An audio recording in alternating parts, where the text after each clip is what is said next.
لک الحمد یا اللہ، الصلاۃ والسلام علیک یا رسول اللہ، اما بعد۔ سلسلہ ہے ناظرین کے سوالوں کے جواب دینے کا۔ ناظرین میں سے ایک نے ہمارے کسی ویڈیو کے کمنٹس میں یہ سوال لکھا ہے کہ روزے کی حالت میں اگر مسوڑوں سے خون نکلے تو کیا اس سے روزہ ٹوٹ جاتا ہے؟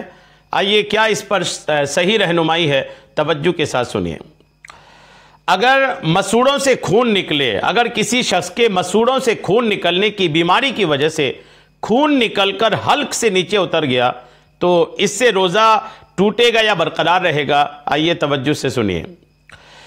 اگر خون مقدار میں اتنا تھا کہ تھوک پر غالب آ گیا، تھوک زیادہ خون کم، یعنی تھوک پر اگر غالب آ گیا کا مطلب کہ تھوک کم اور خون زیادہ، تھوک پر غالب آنے کا مطلب یہ ہے، تو اگر خون مقدار میں اتنا تھا کہ تھوک پر غالب آ گیا، یعنی تھوک کا رنگ سرخی مائل ہو گیا تو روزہ ٹوٹ جائے گا۔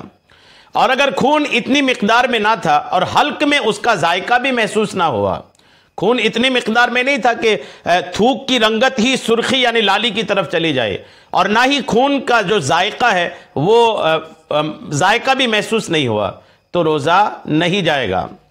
اور اگر خون مقدار میں تو کم تھا مگر اس کا ذائقہ حلق میں محسوس ہوا، یعنی مقدار میں کم تھا، تھوک میں سرخی آ نہیں گئی تھی، لیکن ذائقہ جو ہے خون کا وہ گلے میں حلق میں محسوس ہوا، تو بھی روزہ ٹوٹ جائے گا۔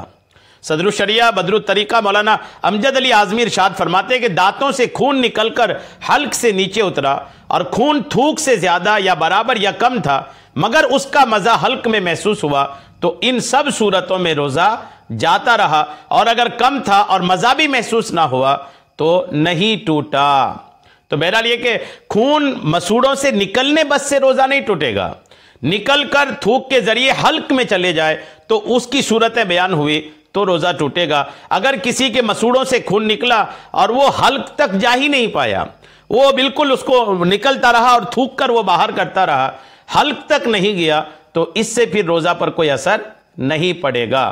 امید ہے میری بات آپ کو سمجھ میں آ گئی ہوگی۔ اللہ کریم ہم سب کو شریعت کے تمام مسائل سیکھنے، سمجھنے اور اس پر عمل کی توفیق عطا فرمائے۔ آمین بجاہ النبی الامین صلی اللہ تعالی علیہ وسلم۔